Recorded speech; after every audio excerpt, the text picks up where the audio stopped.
नमस्कार साथियों। विद्यार्थी इस बात को लेकर बहुत बेचैन है कि रीट मेंस यानी शिक्षक भर्ती परीक्षा जो है उसकी विज्ञप्ति कब आएगी। क्योंकि एक शॉर्ट नोटिफिकेशन आया था L1 का भी और L2 का भी। L2 की तो बहुत कम पोस्ट थी और L1 की जो है वो 5,000 पोस्ट की आई थी। हालांकि वो संस्कृत विभाग की थी L2 वाली, तो इसलिए एक स्वाभाविक इंतजार है कि L2 की जो बड़ी भर्ती आनी है वो विज्ञापन कब आएगा। चूंकि परीक्षा की तिथि तो पहले से ही घोषित है, तो विद्यार्थी पूरा मानस नहीं बना पा रहे हैं कि भाई वास्तव में परीक्षा जनवरी में होगी या नहीं होगी, क्योंकि अभी तक विज्ञप्ति नहीं आएगी। फिर महीना भर फॉर्म भरे जाएंगे, उसके बाद में पाठ्यक्रम जो है वो नया आएगा। तो कई चीज़ें इसमें जो है तो हम चर्चा करेंगे इस क्लास में कि परीक्षा तिथि क्या होगी, पाठ्यक्रम क्या होगा, पदों की संख्या लगभग क्या होगी। तो ग्रेड 3 अध्यापक भर्ती परीक्षा, शिक्षक भर्ती परीक्षा है, तो उसकी हम चर्चा करें।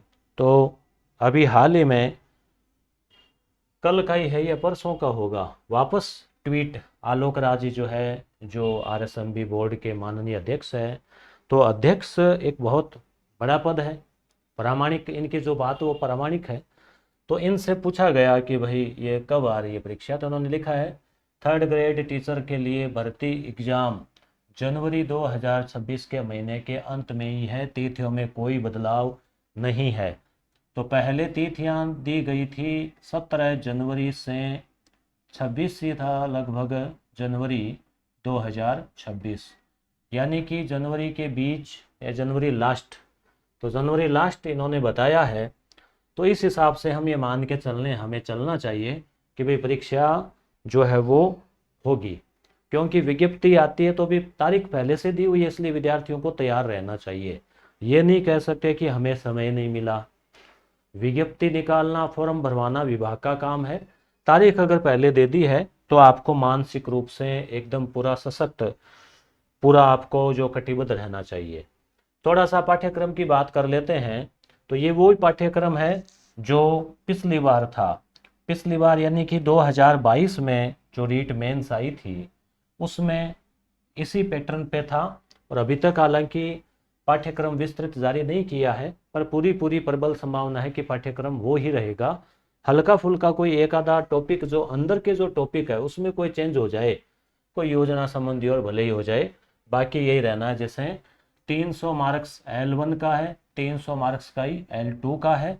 राजस्थान का भौगोलिक, ऐतिहासिक, सांस्कृतिक ज्ञान और राजस्थानी भाषा, ये 100 मार्क्स यानी 50 क्वेश्चन L1 में आएंगे। इसी टॉपिक के L2 है उसमें 80 मार्क्स का यानी 40 क्वेश्चन है।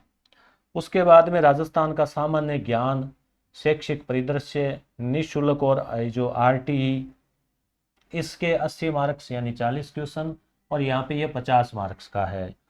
विद्यालय विषय L1 में 50 मार्क्स का है यानी 25 क्वेश्चन, L2 में थोड़ा ज़्यादा है 120 मार्क्स यानी कि 60 क्वेश्चन। तो यहाँ सब्जेक्ट के 60 क्वेश्चन आने हैं L2 में। और शैक्षणिक रीति विज्ञान यानी पेडागोजी भी 40 मार्क्स यानी 20 क्वेश्चन, यहाँ 20 मार्क्स है यानी 10 क्वेश्चन, यहाँ इसको थोड़ा कम कर दिया है। मनोविज्ञान जो है यहाँ 10 क्वेश्चन आने हैं 20 नंबर के, यहाँ भी वो उतना ही है। सूचना तकनीकी भी उतना ही है। तो देखो पाठ्यक्रम सेम ही है, वही सूचना तकनीकी, वही मनोविज्ञान, वही विद्यालय विषय का फर्क रहेगा आपके। तो या आप हिंदी, अंग्रेजी, गणित वो है, या इधर आपके पर्यावरण है कि गणित विज्ञान है। बाकी इसका जो लेवल है कठिनाई का लगभग वही रहना है, या हल्का सा सरल रह सकता है। कुछ प्रश्न बहुत सरल देखने को मिल सकते हैं, कुछ एक प्रश्न। बाकी जो है L1 L2 का पाठ्यक्रम सेम ही है, और नए पाठ्यक्रम में चेंजिंग की संभावनाएं नगण्य है, क्योंकि ये IT ये सब रहना है। इस आधार पे पहले परीक्षा भी ली जा चुकी है। 2022 में जो विज्ञप्ति आई थी रीट मुख्य परीक्षा की, और जो 23 फरवरी 2023 में हुई थी, तो उस समय 9 पेपर हुए थे, 8 विषयों के और एक L1 का। तो वो जो 9 पेपर है वो भी आपको देख लेने चाहिए। उसमें अलग अलग थे, जैसे सामाजिक विज्ञान का हो गया, गणित अंग्रेजी का, गणित का हो गया, अंग्रेजी का हो गया, सिंधी पंजाबी, वो सब। तो उसकी भी हम बात करेंगे अभी कि भाई आपको किस प्रकार से क्या।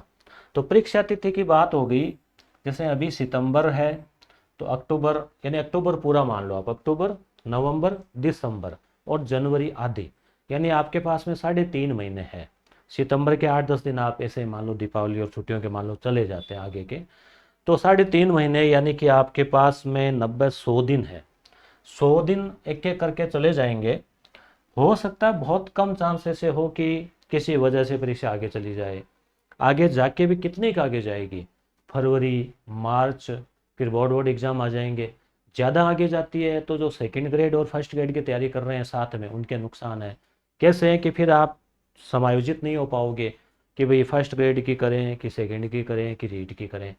तो वैसे तो जनवरी एक अच्छा समय है, सर्दी का मौसम है, पर्याप्त समय है। अलग से आपको ये भी नहीं कि बहुत ज़्यादा अलग से कुछ पढ़ना है, राजस्थान जी के आप पढ़ते आ रहे हैं, मनोविज्ञान आप पढ़ते आ रहे हैं, करंट अफेयर आप पढ़ते आ रहे हैं, उसी को रिवीजन करना है और सब्जेक्ट को आपको देखना है। पाठ्यक्रम की चर्चा हम कर चुके हैं। पद कितने क्या होंगे, तो पहले 10,000 पदों को लेकर चल रहा था, हालांकि 5,000 पदों की L1 की आई है। अब अगर डीपीसी को लेकर ही चल रहा है कि डीपीसी की वजह से ही विज्ञप्ति में देरी हो रही है, ऐसा कुछ सुनने में आ रहा है, तो अनुमान लगाया जा रहा है कि लगभग 20 के यानी 20,000 पदों पर भर्ती आ सकती है। 10 से लेकर 20,000 है, बाकी देखो बाकी क्या होता है। विज्ञप्ति कब तक आ सकती है, अब जैसा आलोक राज ने कहा कि जनवरी में ही है, तो उनके पास कुछ तो इनपुट होंगे। तो विज्ञप्ति अगर अक्टूबर में आती है मान लीजिए, तो अक्टूबर से फिर नवंबर, दिसंबर, जनवरी, 3 महीने आपको आराम से, विज्ञप्ति के बाद भी 3 महीने आराम से आपको दिए जा सकते हैं। तो संभावना है कि अक्टूबर के शुरुआत में विज्ञप्ति आ जाए। अब आप तैयारी कर रहे हैं तो ये पुस्तक आपके लिए अति महत्वपूर्ण हो जाती है, और ऐसी पुस्तक अभी तक किसी भी प्रकाशक के द्वारा शायद आई नहीं होगी।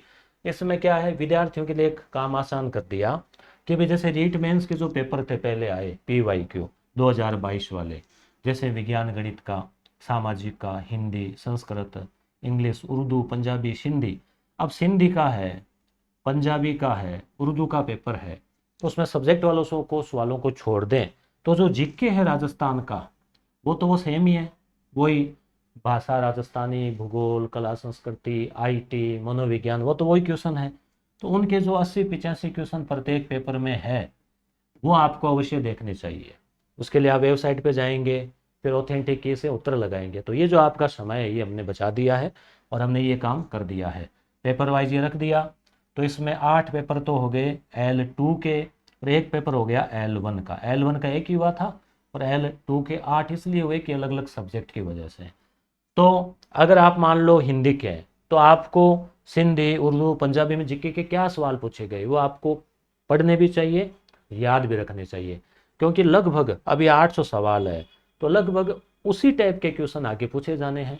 क्वेश्चन कुछ रिपीट भी होते हैं, जैसा कि आपने सेकंड ग्रेड वाली किताब में आपने देखा, हमारी जो पुस्तक थी व्याख्या सहित बहुत सारे सवाल जो है कवर हुए, कुछ PYQ से रिपीट हुए, कुछ व्याख्या से। तो हमने इनकी शानदार विस्तृत गहन व्याख्या की है, और किताब छोटी सी है, 120 पेज की किताब है देखो। और आपको ऐसे प्रतिदिन अगर आप एक पेपर पढ़ते हैं तो 9 ही तो पेपर है, 10 दिन का ही काम है। एक पेपर आप पढ़ते हैं तो 2 घंटे लगे, 10 दिन में इसको पढ़ के रख दो और अगले 5 दिन में इसका रिविजन कर लो। तो ये चीज़ें आप कंठस्थ कर लो। जैसे व्याख्या जो है ना, व्याख्या काफ़ी अच्छी है। क्वेश्चन तो अच्छे इसलिए है कि RSMB ने पूछे हैं, तो उस टाइप के और पूछे जा सकते हैं उसके आसपास के। साथ ही हमने 90 क्वेश्चन ये भी डाल दिए मनोविज्ञान के जो 3 शिफ्ट में हुए थे अभी रीट प्री के, वो भी हमने बोनस के रूप में इसमें डाले हैं। ऑनलाइन ऑर्डर आप इस नंबर से कर सकते हो, या आपके आसपास की बुक की जो पुस्तक भंडार है वहाँ आपको मिल जाएगी। अब जैसे देखो आपको ये एक पेपर दिखाते हैं, जैसे यहाँ पे थोड़ा सा व्याख्या सहित कि जैसे ये विज्ञान और गणित का पेपर है, 25 फरवरी 2023 को हुआ। जून माह में सूर्य की किरणें सीधी लंबवत किस जिले में पड़ती है, तो बांसवाड़ा। अब यहाँ पे देखो पूरी व्याख्या दी गई है, बांसवाड़ा से करकरेका गुजरती है 21 जून को ये, ठीक है। डूंगरपुर जिले में चिकली को छूते हुए गुजरती है। सुवर्णगिरी, अब ये सुवर्णगिरी और अन्य चीज़ें। अब जैसे अर्जुन का वृक्ष, तो अर्जुन वृक्ष है, औषधीय पौधा है, कहाँ कहाँ है, सारी चीज़ें विस्तार से। ऐसे ये सिंधी का पेपर है, तो गागरोन का किला, अब गागरोन का किला है, इसकी स्थापना है, आगे की चीज़ें हैं। मांडू के अलफ का गौरी उर्फ होशंग शाह का आक्रमण हुआ, अचलदास लड़ता हुआ वीर गति को प्राप्त हुआ, उसकी पत्नी उमादे के नेतृत्व में महिलाओं ने जौहर किया, यह गागरोन का प्रथम शाखा था। तो अब गागरोन के किले का पूछा है। अगला प्रश्न आपके परीक्षा में हो सकता है उससे संबंधित, भाई किले आपके टॉपिक में है तो उससे संबंधित कुछ हो तो पूरा कवर हो जाता है सारा का सारा। अब पशु पक्षियों के सौंदर्य के लिए चित्रण शैली की विशेषता, तो बूंदी है। अब बूंदी चित्रकला शैली, उसकी विशेषताएं, उसका विकास, सब चीज़ें जो है व्याख्या में कवर हो जाती है। तो आपको आराम से अंडरलाइन करते हुए ये पुस्तक जो है काफ़ी एकदम अच्छे से कंठस्थ जो है कर लेनी चाहिए, बहुत फायदेमंद जो है होगी। साथ ही कॉम्बो पैक में भी आप ऑनलाइन मंगा सकते हैं। जैसे आप सामाजिक से हैं तो इतिहास, अर्थशास्त्र, भूगोल आदि पार्ट भी रवि कुलरिया सर ने भी तैयार किए हैं, ऑनलाइन आप कॉम्बो ऑर्डर में भी दे सकते हैं। तो इस प्रकार से हमने मुख्यतः मोटा मोटी चर्चा की कि भाई परीक्षा जो है वो अध्यक्ष महोदय ने कहा है कि जनवरी में ही है, तो अब आपको मान लेना चाहिए और उसके अनुसार ही तैयारी करनी चाहिए, क्योंकि फिर कोई एक्सक्यूज नहीं रहेगा। हालांकि क्या जब तक विज्ञप्ति नहीं आती ना तब तक ऐसे मन में पूरा विश्वास नहीं होता, परंतु आप उन सब चीज़ों को छोड़ दो। आप कभी भी देखो समय तो निकलता जाएगा ना, तो 3 महीने वे यूं ही चले जाएंगे बातों बातों में। तो आप सिलेबस का प्रिंट आउट निकाल लो पिछला, या नोट कर लो टॉपिक वाइज। आप ये तो भी शॉर्ट है, डिटेल सिलेबस भी है, टेलीग्राम पे भेज दूंगा, भेजा हुआ मिल जाएगा कहीं भी आपको। तो उसके आप टॉपिक वाइज तैयारी करनी शुरू कर दो। आप अच्छी अच्छी किताबें ले आओ और उसके अनुसार तैयारी करनी शुरू कर दो। बेसिक किताबें जो है वो भी ज़रूर रखो, बोर्ड वाली है, हिंदी ग्रंथ अकादमी की है, आए हुए क्वेश्चन है, ऑब्जेक्टिव है कुछ, और सब्जेक्ट है, सब्जेक्ट पर भी आपको पूरा फोकस करना है। तो ये सब चीज़ें जो है आपको ध्यान रखनी है, और उम्मीद करते हैं कि अक्टूबर में विज्ञप्ति आ जाए, दीपावली का तोहफा के रूप में जो है सरकार विज्ञप्ति दे दे और एक अच्छी पदों पे आती है तो निश्चित रूप से जो है आपकी एक सीट उसमें श्योर होगी। धन्यवाद।